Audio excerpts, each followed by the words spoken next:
Hello and welcome to This Week at the Movies. I'm Matt. And I'm Eric. And after more than a year away, because, Deadpool and Wolverine, for as fun as it was, is not really the Marvel Cinematic Universe that we had come to expect. We are back in the Marvel Cinematic Universe with a new Captain America plying his trade. Was it worth the trip? Eric and I have wildly divergent opinions. Eric, it is good to see you after a week away. It's good to go back into the Marvel Cinematic Universe, and we dive in with the first of what is going to be a busy 2025 with Captain America: Brave New World that finds Sam Wilson as Captain America, the post that he finally grew into and accepted at the end of Falcon and the Winter Soldier, which I believe was in 2021. It's been a beat since we saw that story with him and Bucky Barnes play out. We know what's going to happen with Bucky this summer going for Thunderbolts. And honestly, I'm going to say that seeing the full-length Thunderbolts trailer on the big screen was the best part of my screening of this movie last night. I am just going to say I'm giving this one a thumbs down.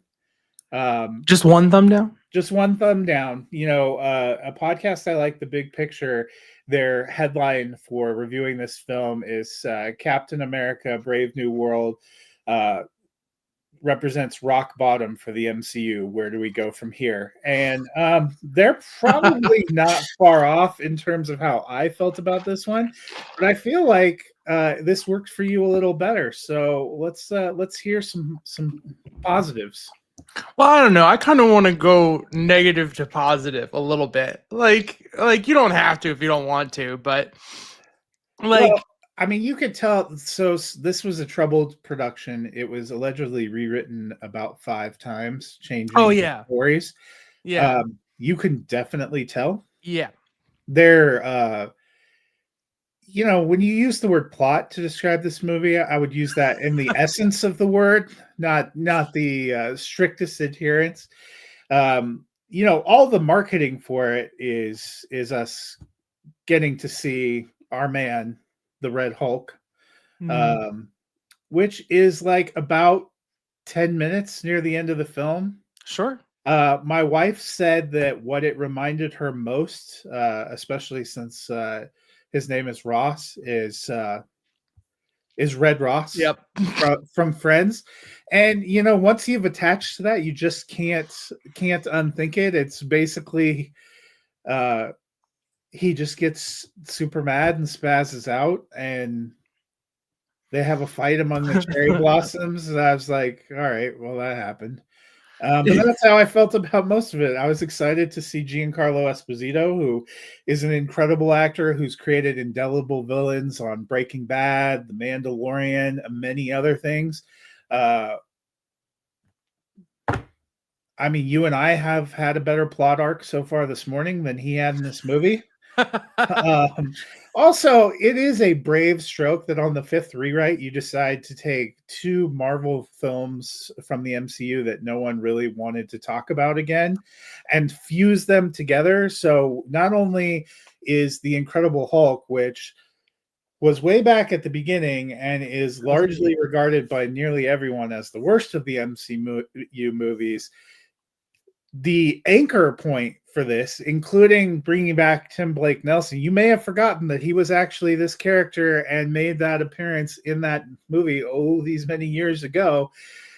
And of course, they were like, hey, you know what? People have complained that we had the Eternals and it didn't really lead to anything. Let's make the Eternals important again. So, we do find out about Tiamat Island. There are clues they're dropping in toward adamantium, which they actually already sort of screwed since they decided that Deadpool and Wolverine was going to be part of the MCU. Because what's Wolverine made of?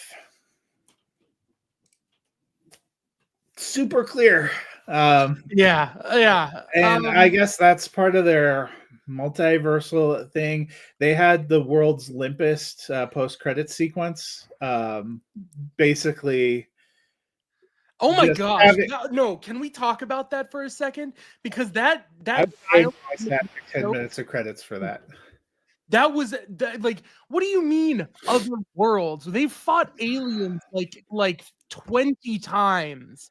Like what, you can't give any more specific. Like I'm Yeah. assuming since Captain America and these people are all grounded, they just don't know of the multiverse, and this is supposed to be a tease of like, you don't understand there's I mean, other Earths. honestly, if their idea is that Sam is the one that's going to be the lightning rod to bring together the new wave of Avengers, that's a tough sell, man.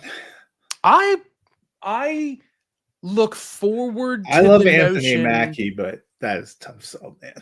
I look forward to the notion of a couple of post-credit scenes where all it is just the Captain America shield shows up on screen and you know he's there doing the Nick Fury recruiting thing. I But Nick can Fury's buy not into dead. that. Yeah, but he's not doing. I mean, what is he doing after Secret Invasion? What is he? What are any of them doing? Well, Also, Bruce Banner's not dead. Thor's not dead. sure, but the Avengers, like okay. All right, this whole thing is a mess. Okay, everything from Phase 4 is like this big Spider-Man's not splattering dead, mess. but nobody remembers he exists. Nobody remembers Peter Parker exists. They all remember Spider-Man was a part of things. So they just may have a hard time tracking him down. Like there are so many. Like Doctor Strange isn't dead. That would be a better choice. we could spend the rest of today and probably tomorrow talking about all of these weird little things. Like Red Wing is technology that was given to him when the Avengers were funded by Tony Stark. How is he maintaining and updating Red Wing? Well, they kind of reference the Wakandans. Right. So the I guess Wakandans do know Stark Shuri is technology, doing but like, all this for him. okay, but also Shuri is out there being the Black Panther, and like they're hoping we've forgotten about that, because didn't they also mention adamantium? Wasn't that what the Black Panther 2 villain was? No, it's just that the other biggest source of vibranium on the Earth. Oh, that's right. Was in down there. Yeah, I knew it was something to do with the magic metal. You know, Mhm. It's been a little time, and those that's what we're building around. Well, here's the thing. I'm really curious about this because, like, even just trying to be a fan of Marvel has been a nightmare of watching them stumble around rewriting everything to try and adjust for Jonathan Majors, to try and adjust for people's disinterest in the Young Avengers, disinterest in the MCU, and just them not having the return they want on the plans that they had. But one thing that was consistently rumored since 2021 was that the show Armor Wars, which became the movie Armor Wars, which became a project that may not even happen that's in production hell, was going to be following Rhodey and possibly Ironheart around a story about the race for discovering adamantium in that celestial creature. Yeah, which would be interesting. There's another one. Rhodes isn't dead, and he was actually a leader of the Avengers in Endgame. Yes, he is the one that stood up to Thunderbolt Ross and said, "Screw you, we're gonna Rocket." Yeah, Sam was. I guess he had disappeared. Yeah, like yes, the characters are still around, but the Avengers were not. The Avengers are characters that banded together for the purposes of fighting Thanos, and then had no Tony Stark or no organized reason other than the government to maintain an alliance. And since then, it's been like Doctor Strange and Kamar-Taj are invested in Shang-Chi and his thing.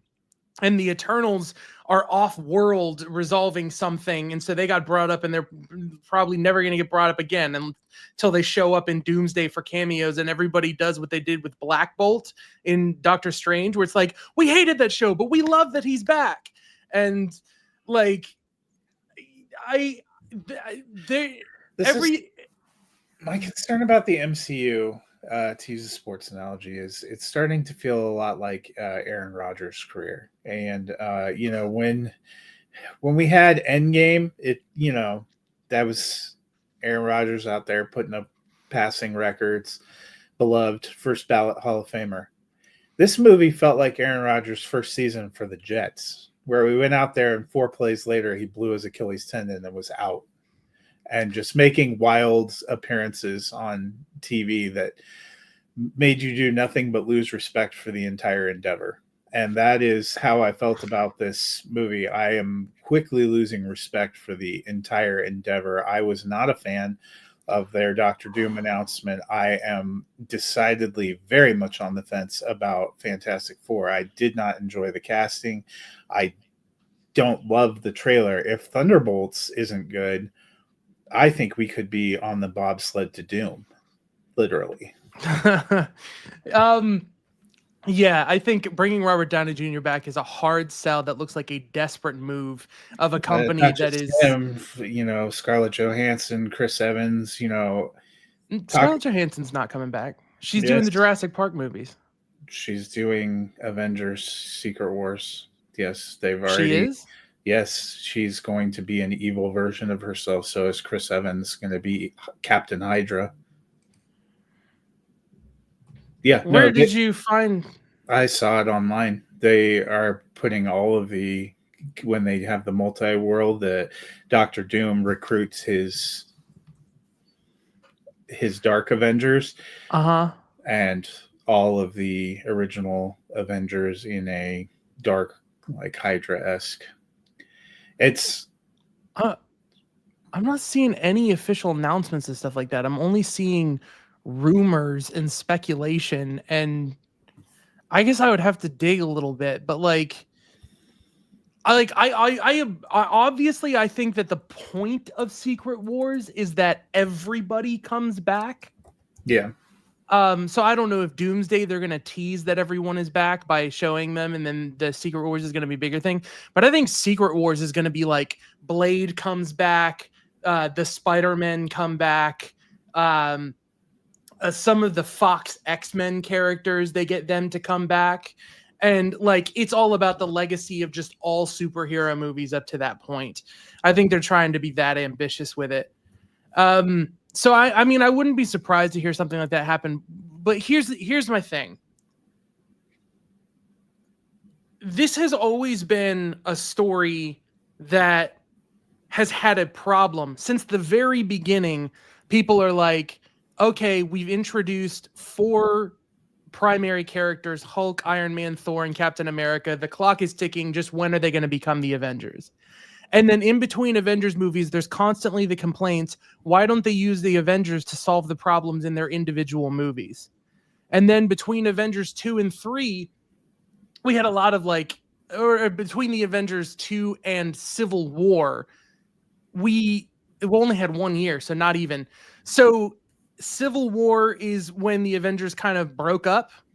And then you have Infinity War, and that kind of reunite them. And so the events of all the movies, the signal that everything is going to be coming to a head and coming to a specific direction has always been that the Avengers are going to get together.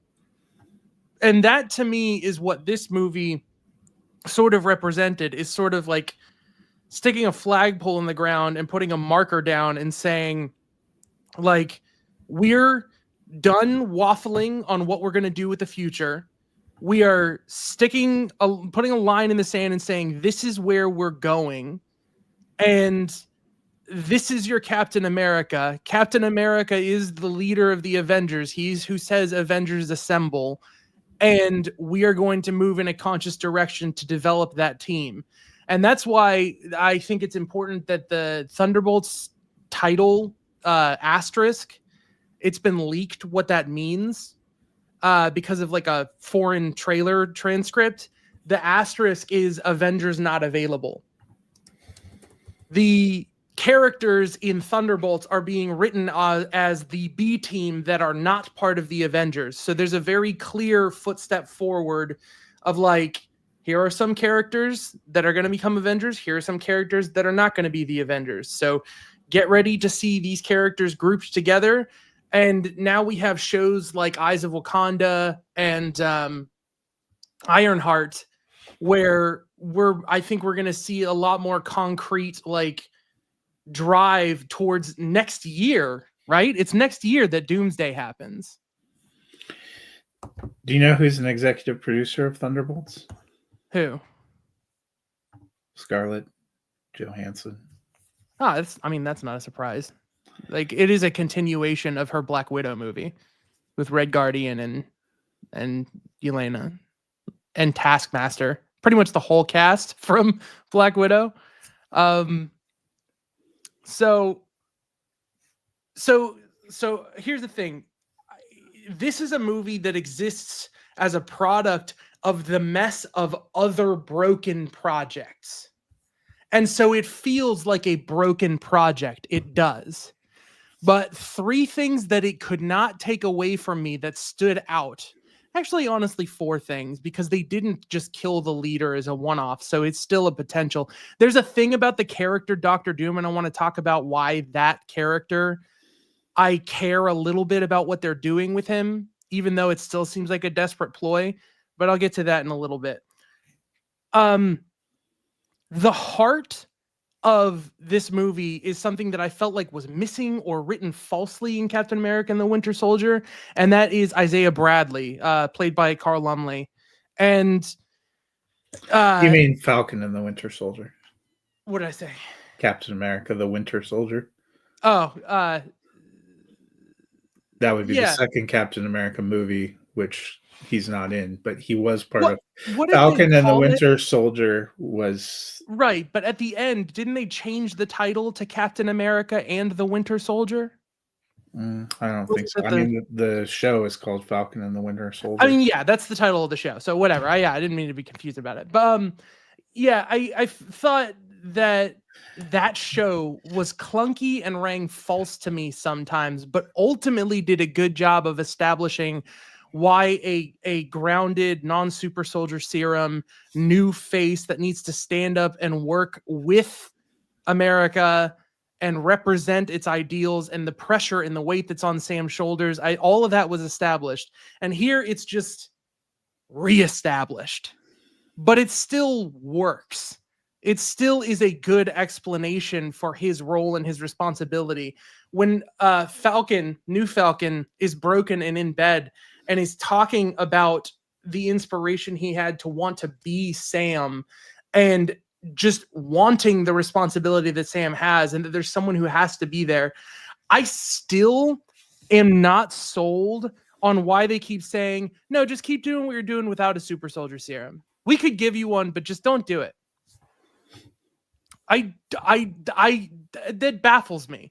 I don't understand. I understand that it feels like he has something to prove, and if he gets like a cheat serum that makes him better, then he's not proving something because he's supernatural. I get the emotions behind that, but at a certain point, like after you've done an entire TV show and a full movie about him, just give him the tools he needs to do his job. Like what are you doing? But Harrison Ford, his drive on Liv Tyler and that slow pull where at first it feels like she's going to be a one-off cameo in a picture, and then they gradually are like, oh, they got her to do a voiced cast tidbit, and then oh, they actually got her to show up, and the way she gradually steps back into Ross's life while they're trying to rebuild off of the loss of William Hurt, and they're trying to establish this character as having history and importance, that even though he's brand new, coming off of the Incredible Hulk, where we already recast Bruce Banner, now you recast like Thunderbolt Ross. So the only consistent actors are Tim Blake Nelson and Liv Tyler. Also, I laughed my ass off in the movie when they were like Betty Ross, Bruce Banner's ex-girlfriend. After 17 years, that's how they describe her to the American public. I know, and Bruce hasn't seemed to care one iota about her since 2012. Right. So he's been fine. He's been with the Avengers and not being hunted by people for years. It's not like he's gone back to her. Yeah, again, I think you could spend days just going bit by bit through the movie and talking about all the things that are distraught and messy and the product of like a broken storytelling, but the end result, this is the first Captain America since the original where Captain America is fighting for America. I mean, in his ideals, in every movie, he is fighting for America. But this is the first time he is actually working with the government, trying to prove something and trying to stand as a symbol for the country. And he's not really working with the government. I mean, he is. He's like, the American government and the Japanese government are going to get into a fight, and I'm going out there representing America, showing that America is not trying to escalate conflict, and I have to wear this shield and be a symbol that is going to de-escalate that conflict. Like that core to me of him bearing the responsibility of being Captain America works. I feel like if this were something close to a more grounded reality of like the early MCU days of like the Incredible Hulk and Iron Man, I feel like we would be talking a lot more about people questioning just giving him the title. I don't think the leader, I don't think Tim Blake Nelson would be calling him Captain America. But whatever, like he is. And it just, I was so surprised. Harrison Ford kicks ass. I'm sorry. Like in Shrinking, he has been knocking it out of the park. With Indiana Jones 5, which a lot of people did not like, I thought he was phenomenal at the core of that in making that work, even with emotions of things that happen entirely off screen, like Shia LaBeouf's death. Like I just think he continues to, like, there are so many actors who kind of just phone things in. And he could have phoned it in because General Ross is supposed to be this cold-hearted general that's trying to change but maybe can't. So there would have been a lot of excuse for him to just kind of play things cold and down.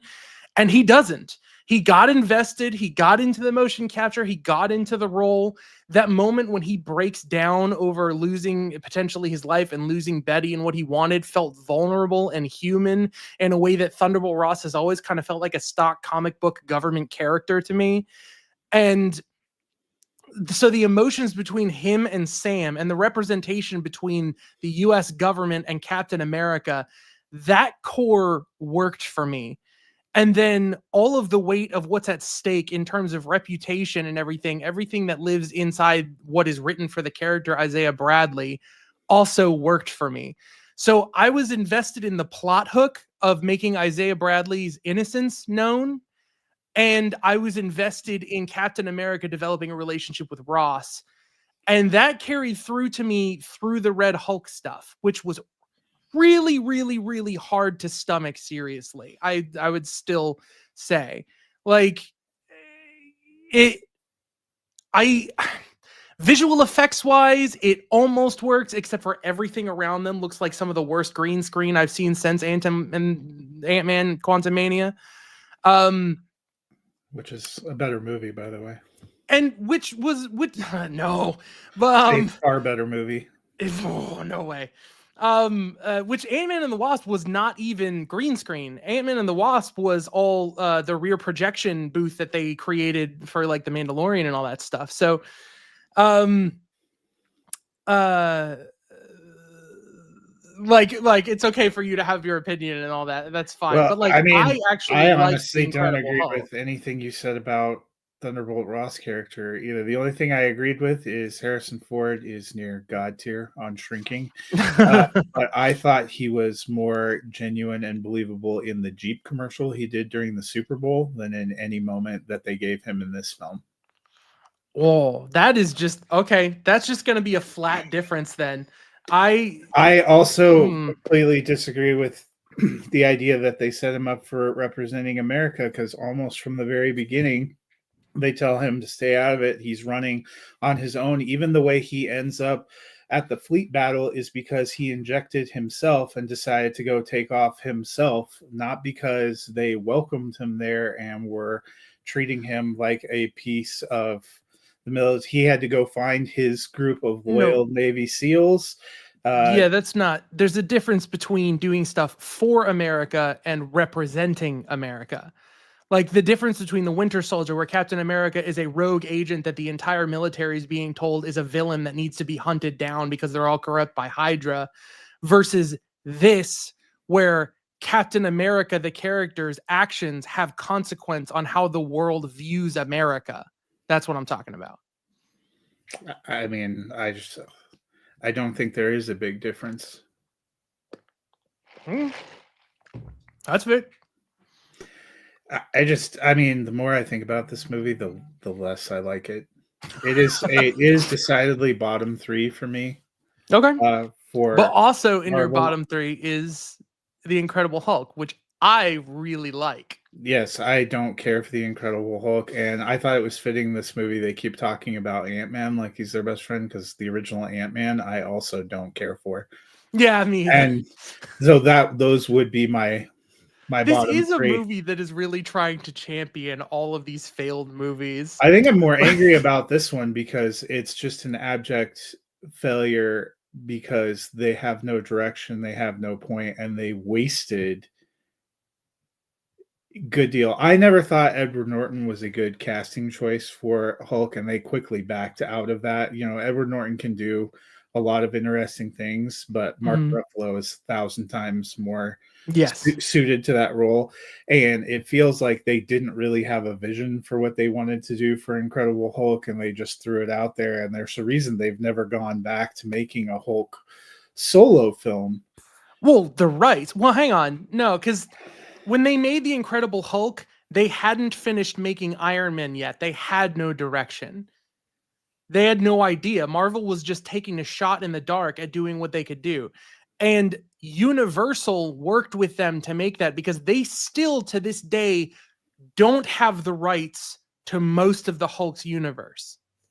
They have the rights to have him show up in things, and that's why they have to have all of his story happen in pieces across the Avengers movies.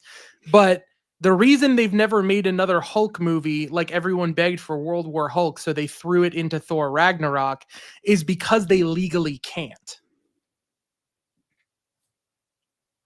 So, you know, also they don't know what they're doing with the. I mean, the Incredible Hulk was successful as a movie. Like, you know, it was the second movie that came out. It was the first one where Tony Stark showed up at the end, and it was the first time that we really knew that like characters were going to cross over. And you know, like I remember a lot of people being bummed when they heard that Edward Norton was not going to be the Hulk, and then just being completely won over in the Avengers when Mark Ruffalo nailed it, and apparently was always the first choice Marvel had for him. He just wasn't available for the original Incredible Hulk. So yeah, like the hard thing about trying to defend a movie like Captain America Brave New World is that it's a product of crap. The question is, does anything like with Wakanda Forever, which I think is a massively successful version of what's happening here. Wakanda Forever is trying to deal with real world issues, trying to stumble their way around establishing a new Black Panther, trying to introduce Ironheart, trying to introduce Namor, trying to stuff a bunch of things that the MCU wants to be playing into one movie. But the heart of that movie's grief for Chadwick Boseman is consistent and strong and directed by a clear vision from Ryan Coogler. I think that clear vision is missing from this director, and it's just a little bit more CGI garbled nonsense that we've seen recently. But I do think that this is another movie that is trying to have a core emerge out of a pile of MCU crap. And to me, that core thing made it. That core thing was successful to me. So I am actually thumbs neutral on this. And I think it's a fair 50-50, because I feel like people are either going to enjoy that they spent their time in the theater because they don't think about things critically the way that we do. They don't care. Ooh, the leader looked creepy. Oh, like Giancarlo Esposito. I like that actor, so I automatically like that he's in the movie. Like, there's a whole crowd of people that are just going to like be there for it, and it's going to entertain them. But then there are going to be people who think critically and know what's going on at Marvel and see all of the strings and all of the problems and see how this is like 6 different movie ideas chopped and relayered and regurgitated into a meat patty. And I think that's going to just not work for them. And that's sometimes that's fine for something to happen. But I definitely I definitely feel like this movie has more consequence than some of the worst like Marvel movies, like Thor: The Dark World. I prefer Thor: The Dark World. I saw it on your ranking. Yeah, I mean, I'm not saying Thor: The Dark World's a good movie, Mhm. but at least we have some interesting things with Thor Loki. and Loki, Yeah. and it similarly has misguided choices for villain and final confrontation, showdown, everything like that. Yeah. Uh, but also, you have comic relief with Darcy. You know, Yeah. there was no Oh, comic relief here, really. um, This was a overly yeah. serious, introducing weird. They did a really weird thing in this movie. There was a lot of moments of levity between the characters, but they let them laugh at their own jokes instead of letting the audience laugh. Well, 'cause And the audience I was with was laughing, but not at those jokes. I Probably, this was so far. I would say this succeeded as being the best unintentional comedy of the year so far. damn. That's Yeah, that's that's I something. mean, the Red Hulk we deserved. Can you imagine David Schwimmer taking over for Thunderbolt Ross? Probably wouldn't have been any worse. Oh, hard disagree. I mean, Oh, it was poor. It was, you know, it was Kansas City Chiefs in the first half of the Super Bowl poor. There was no there no there. idea what you're talking about. No, they came in heavy favorites and got blown out 24-0 in the first half. Looked inept, like Well, they'd never see, played professional football in their lives. That's kind of how I feel about these guys. But I was just looking, our director here, the only thing he's really directed of note was the Cloverfield Paradox. So oh gosh. congratulations, Marvel. Well, I Oh, believe they changed directors like 3 or 4 times too. It's really yeah, they unfortunate, and did. even things you're talking about, like, the guy that's supposed to be New Falcon, Mhm. if you're supposed to be telling me he's, like, young in his 20s, no, no, and so him, "Oh, I watched you as a child." You're telling me you were a child, like, 5 years ago? Because that's essentially what we're going on? No. Well, Not, no, I don't think he was saying he wanted to be Captain America and was a child in 2021. I think he's saying that when the Avengers were still a thing pre 2016, which is almost 10 years ago, he looked up to Falcon.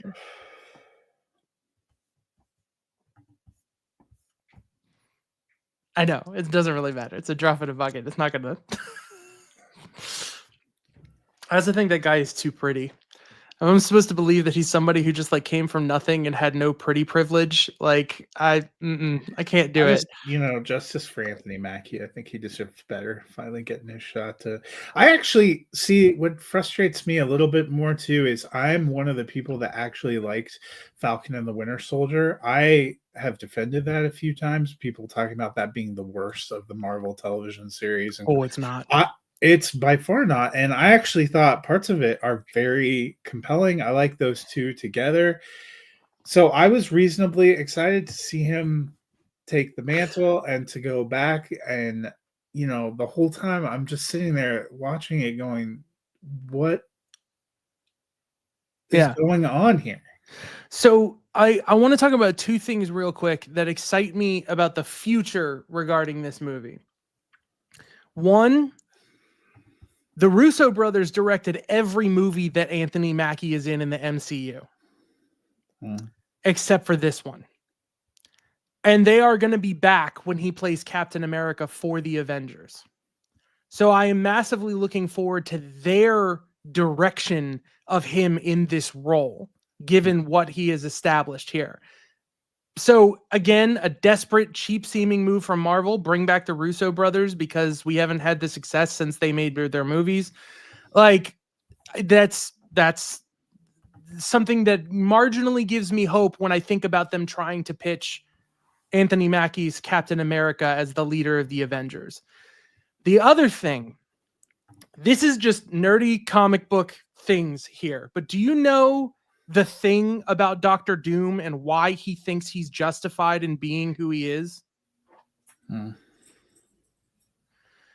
He has seen probabilities and futures of the Earth and has found that the only future where the Earth survives a major Earth-ending cataclysm is when he is ruling the world. Like, he legitimately, like, what the established in Infinity War and Endgame is that across the multiverse, there was only one possibility in 14 million where they beat Thanos. So imagine if that one possibility in 14 million was letting Doctor Doom run the world. To have someone like the leader there who is able to speak to that probability, and then to have this Earth recognize Tony Stark in the face of Doctor Doom, who is now trying to be this shadow Tony Stark, where Tony created Ultron to protect the world and then ended up having to defend it, whereas Doom creates Doombots to protect the world and very much is a sort of shadow Tony Stark. I think it is possible that they will pull off something that has a little more weight to it than the initially disappointing casting would lead me to believe. You know, it's interesting. I just went and looked Thunderbolts and Fantastic Four. They went to TV directors. Oh yeah. Mm-hmm. I mean, I think that's been guys that have a lot of experience, but they're all experience on TV series. Yeah, because I think those are the cheap directors. I think that's they have to keep spending money on the actors to come back and reprise their roles.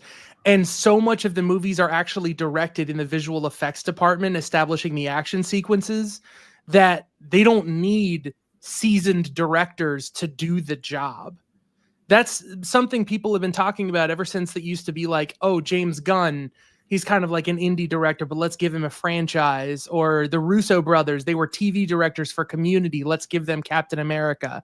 Like Marvel has kind of always done that, where they've kind of played up the voice of someone like Ryan Coogler, indie film director, gave him Black Panther. Like, well, I guess Creed happened first, so no, he was probably bigger. So, you know, whatever. The point is, they take chances on people, but so Fantastic Four, they're saying, kicks off Marvel Phase 6. So, in totality, these are going to be what represents Marvel Phase 5: Ant-Man and the Wasp: Quantumania. Oh yeah, it did start. Guardians of the Galaxy Volume 3, which I feel like is a little bit of an outlier, but was a fantastic film. The Marvels, Deadpool and Wolverine, which again I feel is a little bit of an outlier that was putting them in. Captain America: Brave New World, and then the Thunderbolts. Yeah. So if the Thunderbolts is good, it will have a higher hit rate than Phase 4. What was in Phase 4? Everything from Shang-Chi to Doctor Strange 2. I mean, Shang-Chi is a wildly underrated film. I really like Shang-Chi, but I also like the Eternals. I actually, in terms of film, I like the Eternals fine. It just doesn't feel like it really connects to anything. I guess they're trying to bring it back. So you're right. Phase 4 was Black Widow, which I actually liked more than most other people. Shang-Chi, Legends of the Ten Rings, Eternals. You're going to lose this because Spider-Man No Way Home is in there, which is a top 5 MCU film. Doctor Strange and the Multiverse of Madness didn't live up to maybe our expectations, but wasn't that bad. Thor: Love and Thunder split people, but then Black Panther: Wakanda Forever, that is a wildly popular film too. So I don't think Phase 5 will ever match up, because Deadpool and Wolverine, I loved it, but that is a film that's kind of decidedly mixed among audiences Like people reacting bitching and about the staying responding. power of it and all that. Well, there was a lot of people that didn't like it.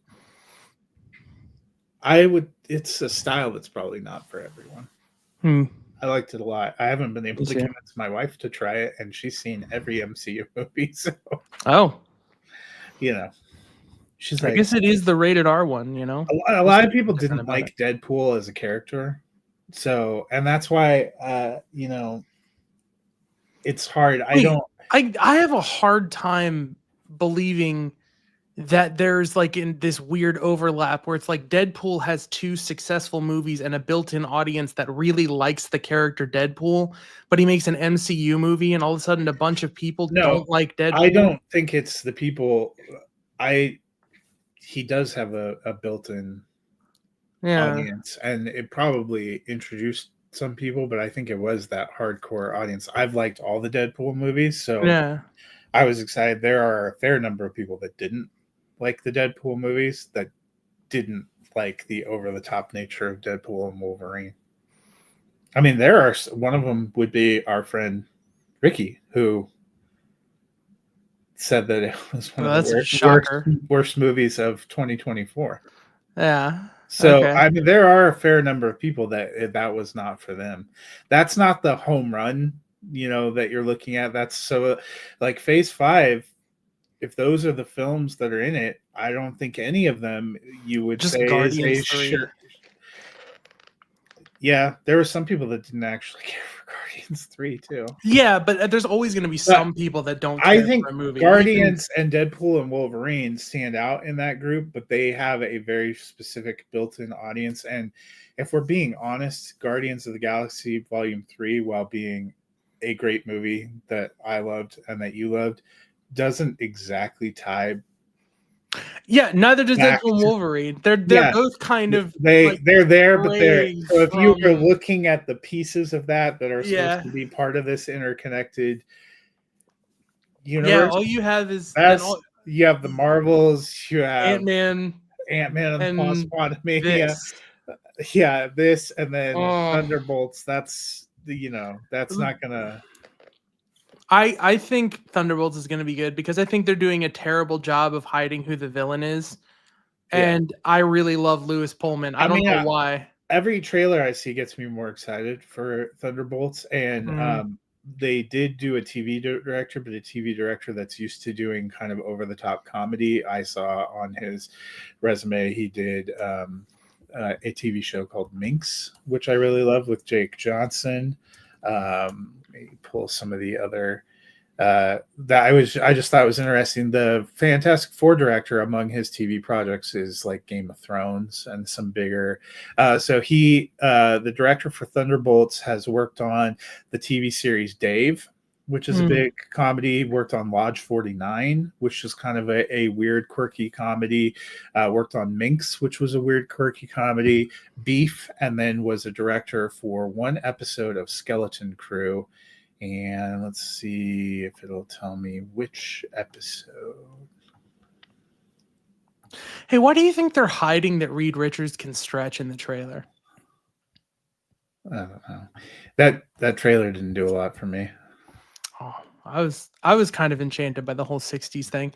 But I told you seeing Pedro Pascal and Joseph Quinn in Gladiator 2 soured me on the idea too. So that's true. They're gonna have to do a lot to win me back.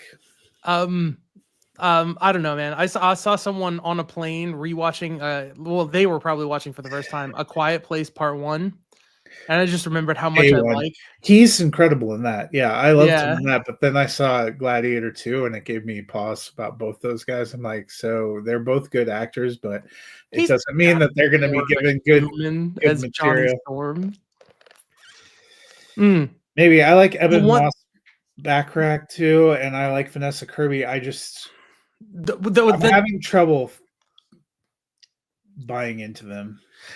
The one thing I will say, I don't need to defend Fantastic Four. I don't care if it flops. It's just another Fantastic Four movie that flopped.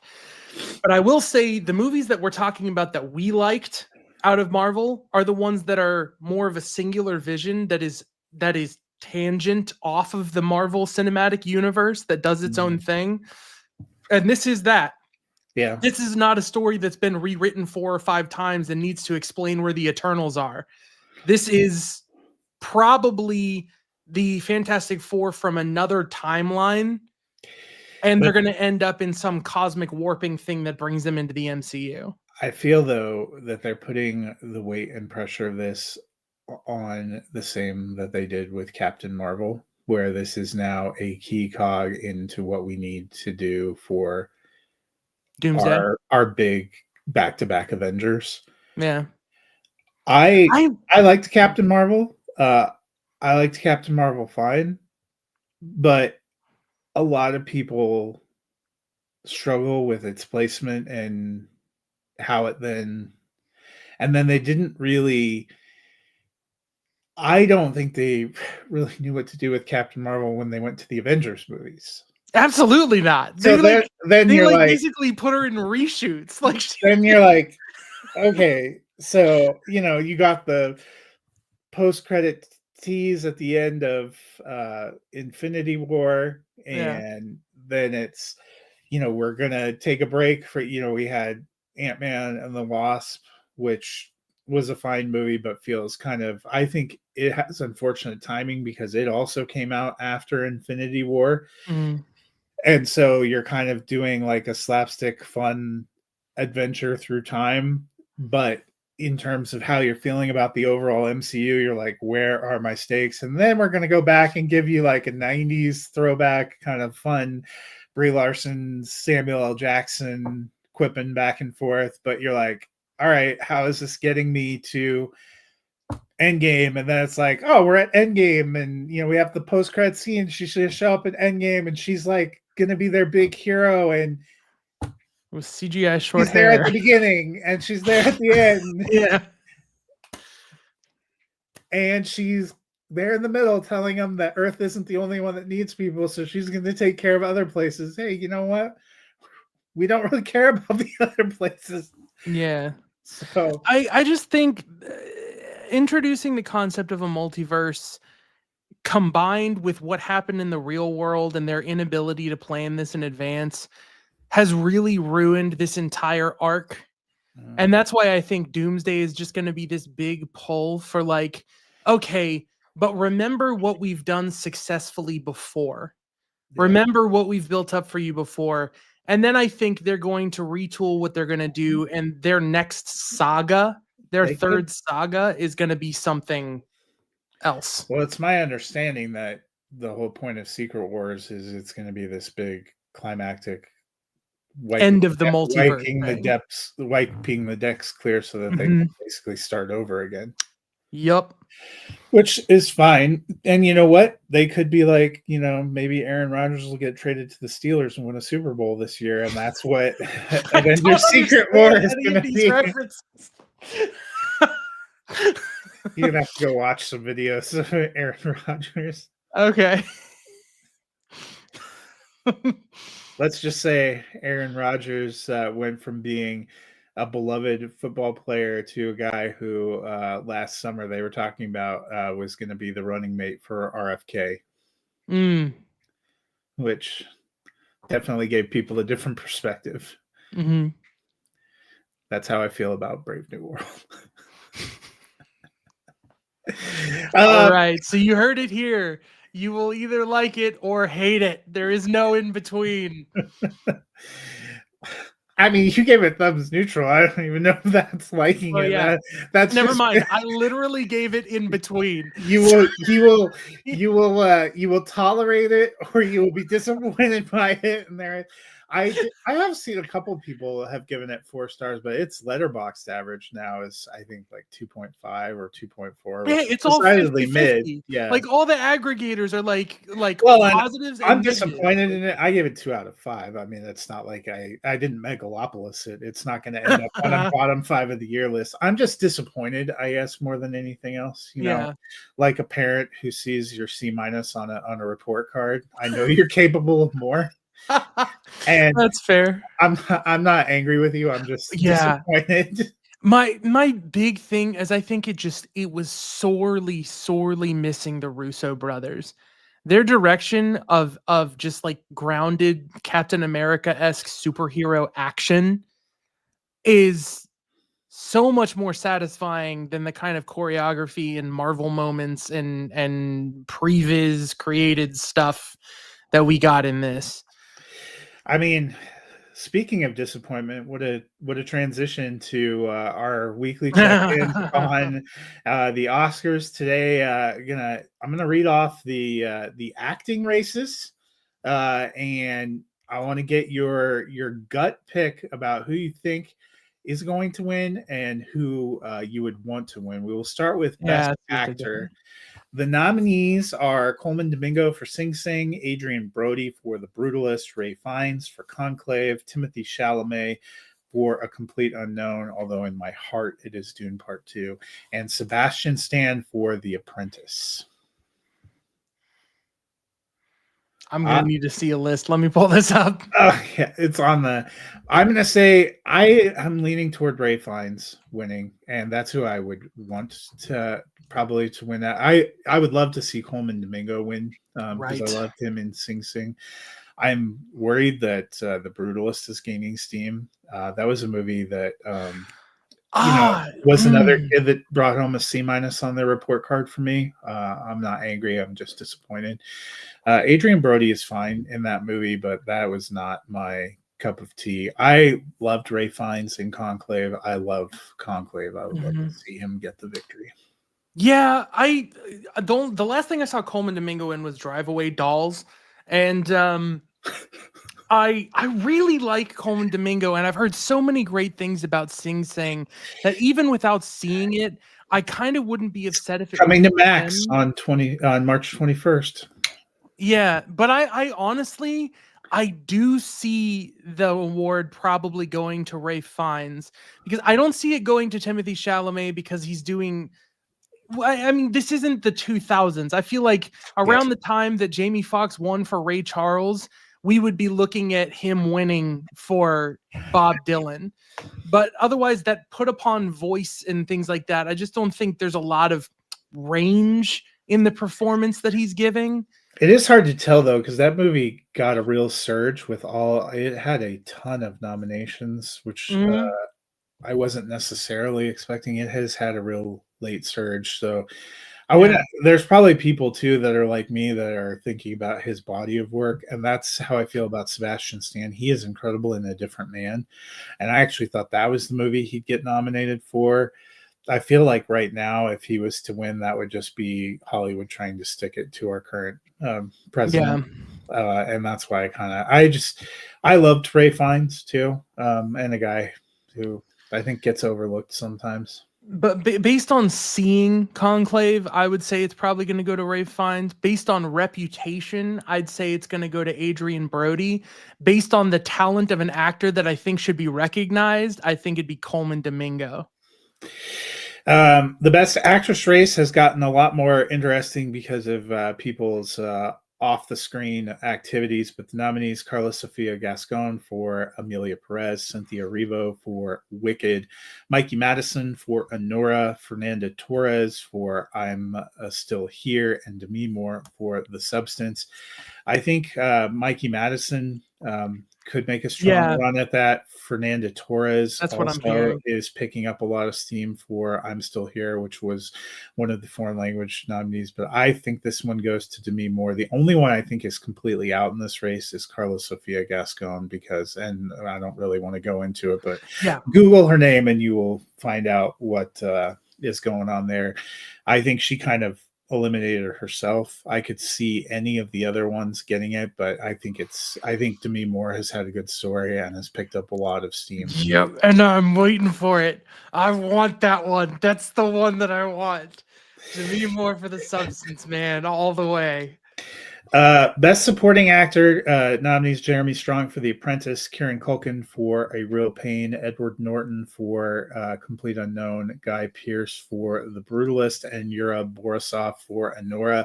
You can make a case for a few of them, but Kieran Culkin has been the clear frontrunner for a while. I think it's his to lose. He won the Golden Globe, right?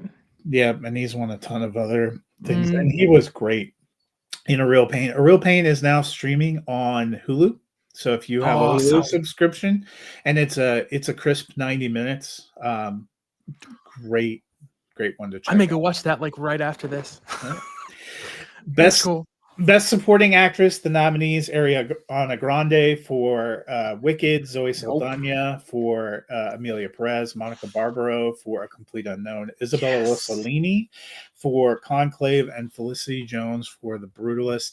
This feels to me like a more wide open category. I think you can make a case for a lot of them. I think Isabella Rossellini for me would be a dark horse because Conclave has picked up some steam, but I think the two front runners right now are Ariana Grande and Zoe Saldana.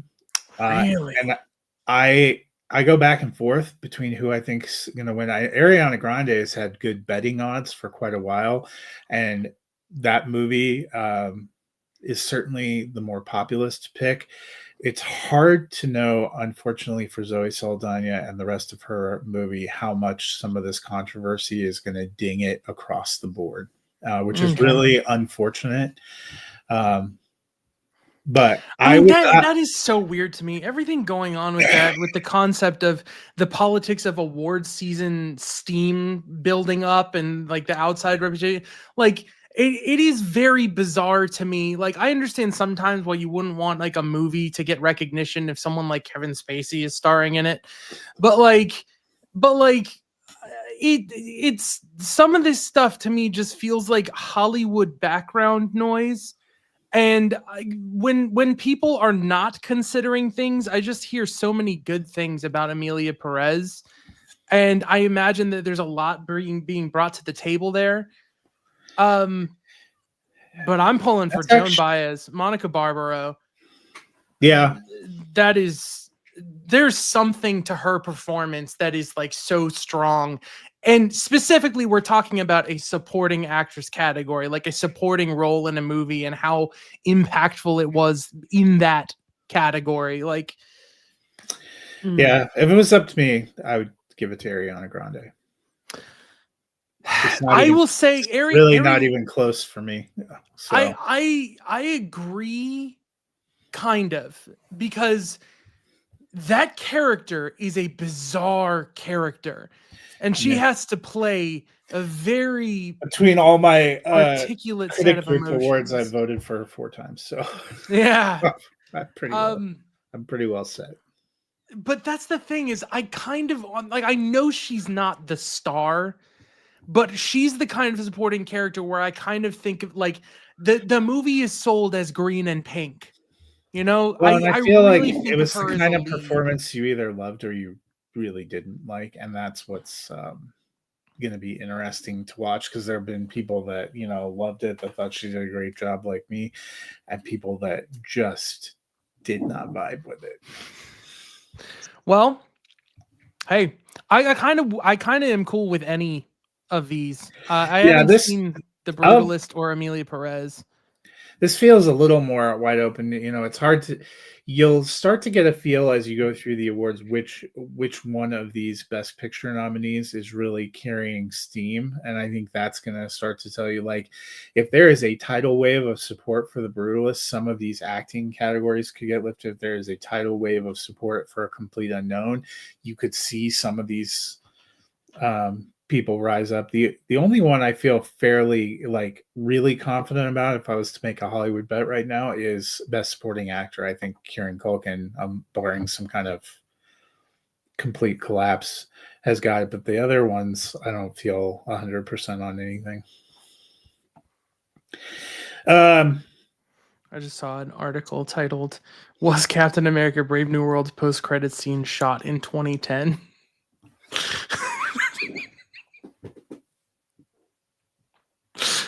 Like pre-Thor, pre-Aliens. My God. It was a complete waste of time. And you have to sit through like 10 minutes of lists of Foley artists and props to those people. And, I'm glad they're gainfully employed. But this was not a movie where I was especially taken with the special effects either. So seeing 700 people giving 6 years of their lives just made me feel sad for them. Yeah. I don't know. Yeah. speaking of feeling sad about the world, are you caught up on Severance? I am caught up on Severance. We have to be careful though, because you've seen an episode that's not out till next Friday. Oh yeah, dang. I don't always remember. The one I want to focus on though is episode 4, Woe Yes. Hollow, which I think is the best of the year so far, Yeah. and was fairly incredible. Irving. Irving. Irving. Well, and just some of the stories, like you can't get past the story about Kira Egan and his brother who Oh my died. gosh. I mean, I was laughing so hard, but we have suspected, and spoilers, if you are not caught up on Severance, you may want to dip. But we had that theory about Helly. Mm-hmm. And you wondered, like, I figured it was going to play out all season, and all of a sudden, just like no, because this is dropped in a pool. This is like a dream show. This is a show that does not make you linger and tease on. Like, it's enough that you're like, what? You're heavily invested in what is going on, and then it gives you payoffs to the unfolding story. That it was one of the best episodes of TV, like, in so long. It was so sad. It made me feel justified as like a fan. It made me feel like I can believe in the promises of a studio again when they create just mystery boxes. Something that was just like dead and buried in the ground for me with stuff like Last Jedi and Rise of Skywalker and like oh my gosh. It was just unbelievable, and it still raises so many questions about what are they? Are there actually like twins of them made out in places? Like, what is happening? What the hell is Mr. Milchek's deal? How does he come up with these outlandish like initiatives to play out for these people? And well, I don't think he's coming up with the ideas. He doesn't strike me. I mean, that's what he's dinged for in his report in episode 5 is that he organized that catastrophic the execution is what he gets stinged for. Okay. Well, and the execution wasn't great. Yeah, it was not. Wasn't great. Yeah, I'm fascinated to see where they're going. I think it's a 10 episode season, so this week's Troyan's horse was should be the midway point. And you're right. Now I can't. Since I watched all 3 of them back to back, I can't remember the dividing line. So I'm not going to comment on this week's episode because I can't remember. Other than I know they have the funeral for.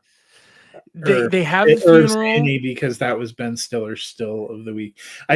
He is a fun follow if you want to see some fun behind the scenes stuff. He is posting behind the scenes stills for every episode or sets of stills from the episodes as they come out on I'm seeing them, I'm following him on Blue Sky, and I know he's been posting them there, so that's been a lot of fun. Next week's episode, good, and then that's the end of the ones that they provided in advance for reviewers, so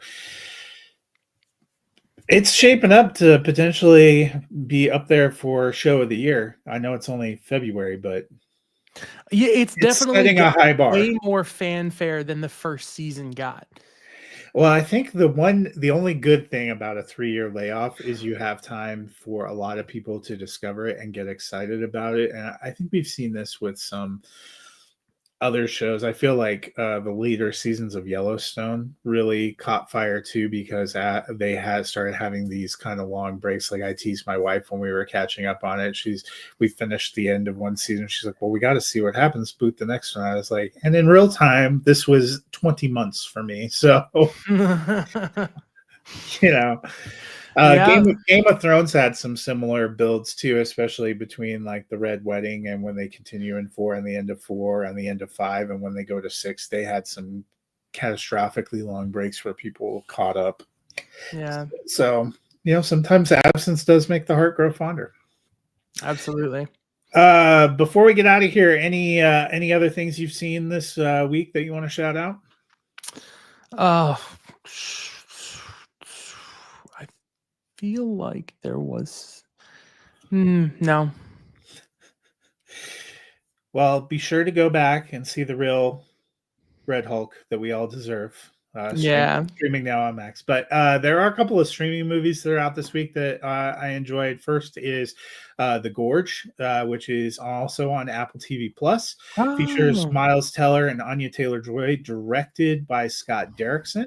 And it starts with starts with what seems like a very straightforward premise. And I was thinking to myself, I'm like, why is Scott Derrickson doing this? Because he's done horror, he does strong visuals, he does sci-fi, and then it drops into a couple of twists that were very fascinating. Teller and Anya Taylor-Joy were good. I gave it 3.5 stars. I liked it a lot.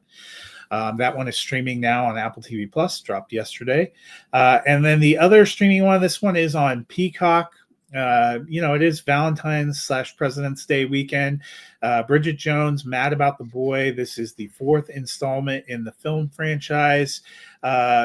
Renee Zellweger, she initially got a Best Supporting Actress nomination for the first film, which is way back in 2001. It has been, over the course of 24 years, it has been 9 years since we last saw her. Bridget Jones and the Baby, or I forget their titles, but the one where she has a baby was 2016. You get people back. Hugh Grant's back in this one. Emma Thompson. We briefly see Colin Firth, but this is based on the Helen Fielding novel, As They All Were.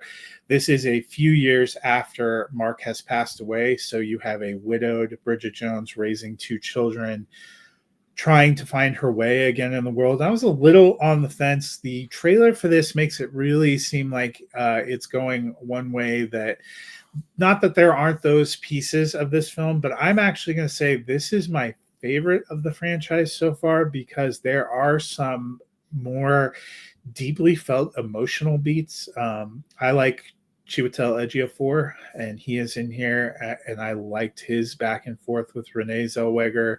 I thought there were some of the fun, embarrassing sequences you've come to expect from a Bridget Jones film, but there were also some deeply emotional things that really works for me. This one's streaming on Peacock. So a couple of streaming options out there, both of which I liked immensely more than Captain America: Brave New World. And with that, I'm hoping next week we're both going to like our movie, but I am very nervous. This is another one that, I'm just waiting Captain for America 17. has had some very mixed reviews, and that is The Monkey, which is the follow-up from Osgood Perkins, who both of us really enjoyed Longlegs last year. I like Theo James, but they had press screenings this week, and there is no embargo, and I've seen early reviews and kind of made me a little bit on edge. So we'll see how it works for you and I. I mean, his stuff is divisive. Like I'm the pretty thing that lives in the house. The Black Coat's Daughter. I don't think there's any movie he's made where people weren't like mixed on either this was like boring and predictable, or this was like haunting and one of the best horror movies I've ever seen. Well, we'll see. Hopefully it'll be fun. It's not very long, only an hour and 38 minutes based on the Stephen King. This has been it's like they got the memo. Even the Marvel movie we got was only an hour and 58 minutes, which is brief by Marvel standards. If we didn't have to sit through the credits, we would have been out in like a tight hour 50. This has been a year where Hollywood seemingly recognizing that people don't want their bun cheeks to go to sleep while they're watching a film out there. So but we will see you next week to talk about The Monkey, and until then, we'll see you at the movies.